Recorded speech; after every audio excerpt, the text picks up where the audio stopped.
21 सितंबर 2023 प्रातः मुरली ओम शांति बाप दादा मधुबन। मीठे बच्चे जब तक आत्मा पाठ में है तब तक उसे 100% रेस्ट मिल नहीं सकती। रेस्ट मिलती है निर्वाण धाम में, वहाँ कोई पाठ नहीं। प्रश्न: जो बच्चे चलते चलते पढ़ाई से थक जाते हैं, उन्हें फिर कौन से संकल्प आते हैं जो विकल्प का रूप ले लेते हैं? उत्तर: 1. उन्हें बाप को छोड़ देने के अर्थात फारकती देने के संकल्प आते हैं। बाबा कहते यह संकल्प आना भी विकल्प है। ऐसा संकल्प करना भी पाप है। पढ़ाई न पढ़ना माना ही थक जाना। ऐसे बच्चे अपना खाना खराब कर देते हैं। 2. अगर किसी बात के कारण कोई माता पिता से रूठ जाते हैं तो वह 21 जन्मों की बादशाही गवा देते हैं।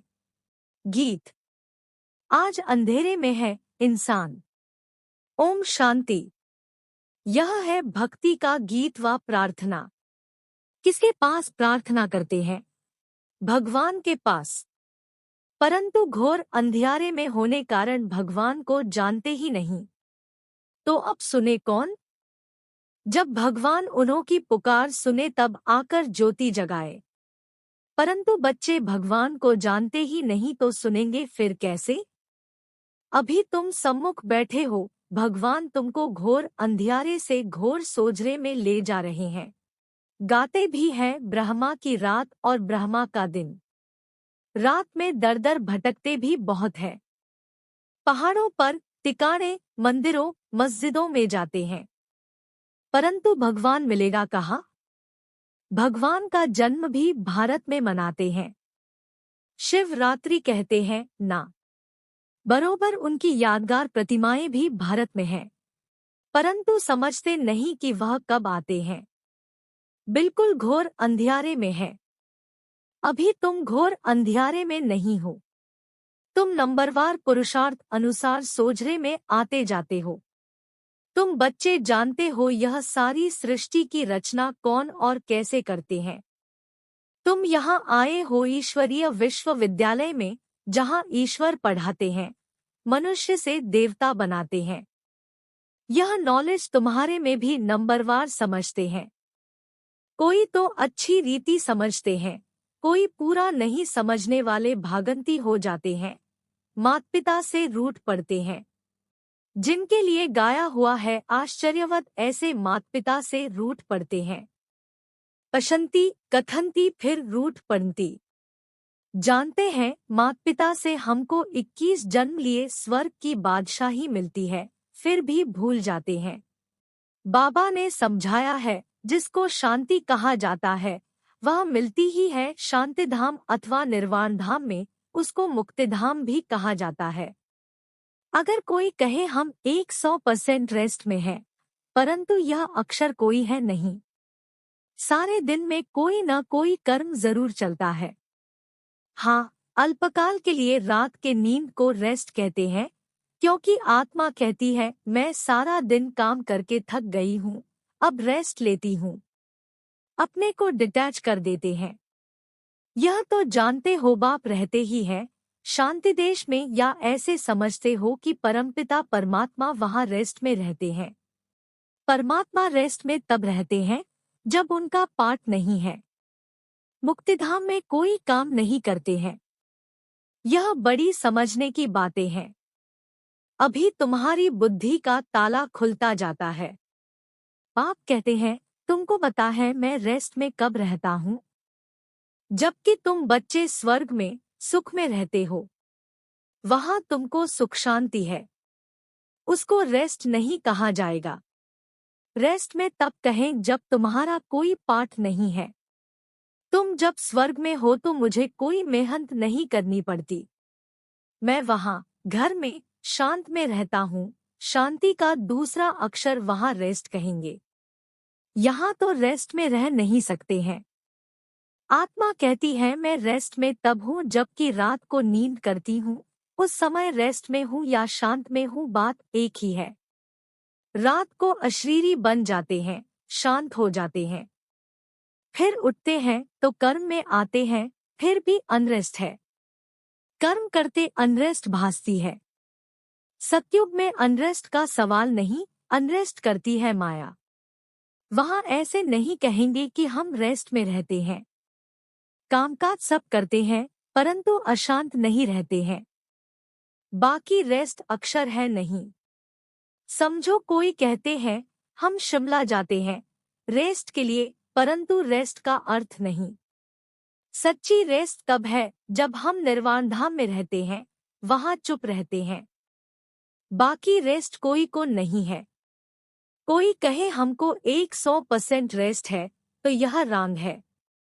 इसको अज्ञान कहा जाए। हाँ, यह जरूर कहा जाएगा पढ़ाई नहीं पढ़ने चाहते तो रेस्ट लेते हैं। न पढ़ना रेस्ट लेना यह तो फिर थकना हो गया। अपना ही खाना खराब करते हैं। समझाया जाता है रात के राही, स्वर्ग की राह पर चलते चलते थक मत जाना, रूठ नहीं जाना। माता पिता को फारक्ती देने का तो संकल्प भी नहीं उठाना चाहिए। यह संकल्प उठाया तो उसको विकल्प कहा जाता है। ऐसे माता पिता जिससे स्वर्ग की राजाएं मिलती है, उसके लिए संकल्प भी क्यों उठाएं। लिखते हैं कभी कभी संकल्प आता है छोड़ दें, कुछ समझ में नहीं आता।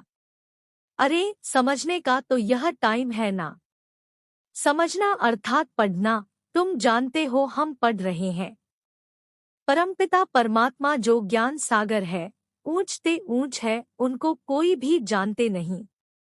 भले ब्रह्मा विष्णु शंकर अथवा लक्ष्मी नारायण को जानते हैं, परंतु भारतवासियों को यह पता नहीं कि लक्ष्मी नारायण ने राज्य कब लिया और किसने दिया।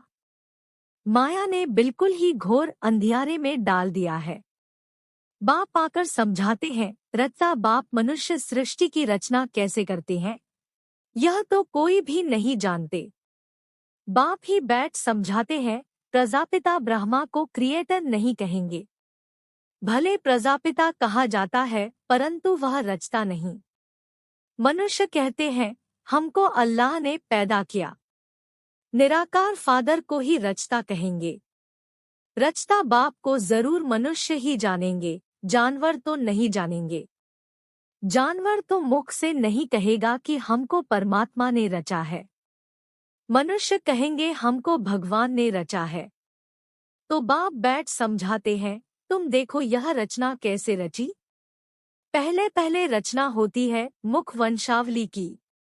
बच्चे को बड़ा होकर फिर बाप बनना है। यह बेहद का बाप कहते हैं, देखो मैं भी कैसे रचना रचता हूँ। इनमें प्रवेश कर इनको मुख द्वारा कहता हूँ, हे आत्मा तुम मेरी हो, मैं तुम्हारा बाप हूँ। फिर इनके द्वारा तुम बच्चों को रचता हूँ। तुम हो मुख वंशावली। अज्ञान काल में भी कहते हैं ना जैसे हैं तैसे हैं, मेरे हैं। बाप भी ऐसे कहते हैं। तुम ब्रह्मा के बच्चे बन जाते हो तो अभी तुम हो मुख वंशावली, फिर तुम कुख वंशावली भी बनेंगे। बाप कहते हैं तुम मेरे हो, फिर तुम दैवी घराने में जाएंगे। बाप यह ईश्वरीय रचना कैसे रचते हैं, यह कोई भी समझ नहीं सकते। बाप समझाते हैं, यह ब्रह्मा भी कहते हैं मैं भी मुख वंशावली बनता हूँ। बाप के साथ माँ जरूर चाहिए। तुम कहते हो हम प्रजापिता ब्रह्मा के मुख वंशावली हैं। शिव बाबा ने हमको अपना बनाया है। उनको शरीर तो चाहिए ना। शिव बाबा को तो शरीर नहीं है, शरीर का लोन लेते हैं। फिर कहते हैं तुम मेरे हो, इसको कहा जाता है मुख वंशावली। शिव बाबा इस मुख से, इस वन्नी स्त्री द्वारा कहते हैं कि तुम मेरे बच्चे हो। बाप ही समझाते हैं और कोई शास्त्रों आदि में यह बातें हैं नहीं। तुम अभी सुनते हो फिर प्रायः लोप हो जाएगा। इस समय है घोर अंधियारा। बाप आकर रोशनी करते हैं, तब तो ब्रह्मा की रात, ब्रह्मा का दिन गाया हुआ है। कुछ तो है ना। गाया हुआ है झूठ तो झूठ, सच की रत्ती नहीं। परंतु बाप कहते हैं प्रायः कुछ न कुछ रहता है, प्रलय नहीं हो जाती। थोड़े रहेंगे फिर झाड़ वृद्धि को पाता है। मनुष्यों ने फिर महाप्रलय दिखाई है, परंतु महाप्रलय कभी होती नहीं।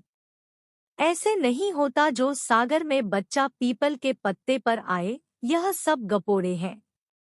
बाप ने समझाया है, तुम जब गर्भ महल से आते हो तो वहाँ आनंद में रहते हो। वहाँ दुख पाप कर्म होता नहीं। वह है ही पुण्य आत्माओं की दुनिया, यह है पाप की दुनिया। यहाँ सब कुछ त्याग कर तुम सदा पुण्य आत्मा बनते हो। तुम इतना पुण्य करते हो जो आधा कल्प तुमको कोई पाप आत्मा नहीं कहेंगे। तुम अविनाशी पुण्य आत्मा बन जाते हो। यहाँ फिर आधा कल्प पाप आत्मा कहेंगे। घड़ी घड़ी दान पुण्य करते रहते हैं। भारत को कंप्लीट धर्मात्मा कहा जाता है। भारत में दान पुण्य करते हैं। तुम जानते हो यह दुनिया हम छोड़ने वाले हैं, फिर आना नहीं है। इस दुनिया की सामग्री तुम ट्रांसफर करते हो नई दुनिया के लिए। मनुष्य ईश्वर अर्पणम करते हैं, अर्थात ट्रांसफर करते हैं दूसरे जन्म के लिए। यहाँ तुम ट्रांसफर करते हो 21 जन्मों के लिए। तो बहुत चाहिए ना। तुमसे सारी किचड़पट्टी लेकर नया देते हैं, पुराना लेकर सोने का देते हैं। तुम सच्चाई से बाप को देते हो, बाप भी तुमको सब कुछ देते हैं। तुम्हारा पार्ट जो चलता आया है यह ड्रामा में था, सबने घर बार छोड़ा। नहीं तो गौशाला कैसे बनी? मनुष्य तो नहीं जानते भट्ठी कैसे बनती है। वह तो दिखाते हैं बिल्ली के पूंगरे आदि थे। यह सब ज्ञान तुम बच्चों को अभी है, फिर वहाँ यह ज्ञान नहीं रहेगा। हम ऐसे 21 जन्म राज्य करेंगे फिर गिरेंगे, वहाँ यह ज्ञान नहीं रहता। त्रिकालदर्शीपने का पाठ तुम्हारे में अभी रहता है। मुख्य हीरो हीरोइन का पाठ तुम्हारा ही है और कोई का पाठ नहीं। असुर से देवता फिर देवता से असुर, तुम भारतवासी ही बनते हो। बाकी तो है बीच के बाइप्लाट्स। नाटक में बीच में फिर हंसी-कुड़ी का खेल भी करते हैं ना।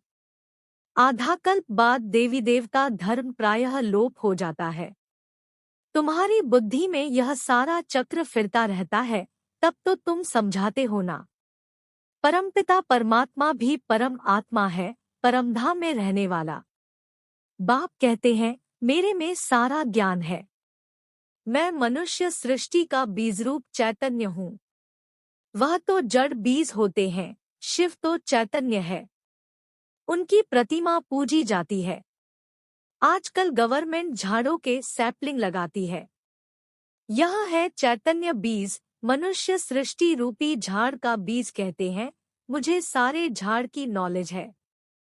तो जब कोई कहते हैं 100% रेस्ट में है, तो समझाना चाहिए कि 100% रेस्ट तो कभी मिलती नहीं। हाँ, ऐसे कहेंगे स्वर्ग में 100% पवित्रता सुख शांति रहती है। नाम ही है स्वर्ग। बाप को कहते हैं सत श्री अकाल, सच बोलने वाला। उनको कोई काल नहीं खाता। उनको कहा जाता है कालों का काल। बाप कहते हैं यह छीछी दुनिया है।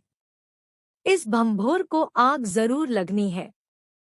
तुम बच्चे जानते हो यह महाभारत लड़ाई महाकल्याणकारी है।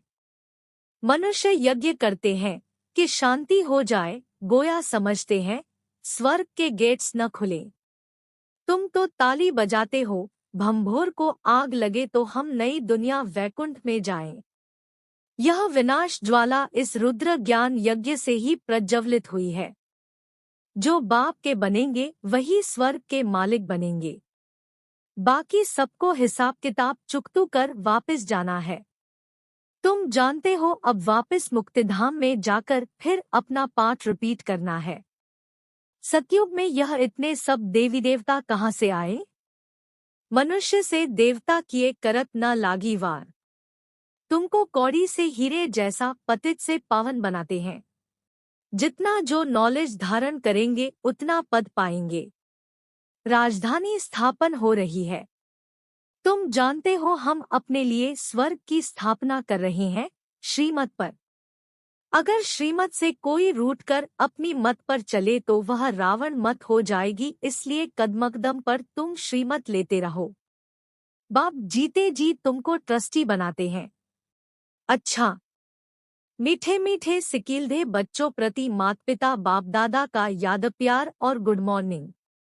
रूहानी बाप की रूहानी बच्चों को नमस्ते। धारणा के लिए मुख्य सार। 1. कंप्लीट दानी बनना है। सच्चाई से सब बाप को अर्पण कर नई दुनिया के लिए ट्रांसफर कर देना है। 2. जीते जी ट्रस्टी बनना है। कदम कदम पर बाप से श्रीमत लेनी है। कभी भी श्रीमत से रूठ मनमत पर नहीं चलना है। वरदान। कंबाइंड रूपधारी बन सेवा में खुदाई जादू का अनुभव करने वाले खुदाई खिदमतगार भव। स्वयं को सिर्फ सेवाधारी नहीं लेकिन ईश्वरीय सेवाधारी समझकर सेवा करो। इस स्मृति से याद और सेवा स्वतः कंबाइंड हो जाएगी। जब खुदा को खिदमत से जुदा कर देते हो तो अकेले होने के कारण सफलता की मंजिल दूर दिखाई देती है। इसलिए सिर्फ खिदमतगार नहीं लेकिन खुदाई खिदमतगार हूँ यह नाम सदा याद रहे तो सेवा में स्वतः खुदाई जादू भर जाएगा और असंभव भी संभव हो जाएगा। स्लोगन। कर्मयोगी बनना है तो कमल आसनधारी न्यारे और प्यारे बनो। कृपया आज की मुरली पर लाइक, कमेंट और चैनल को सब्सक्राइब जरूर करें।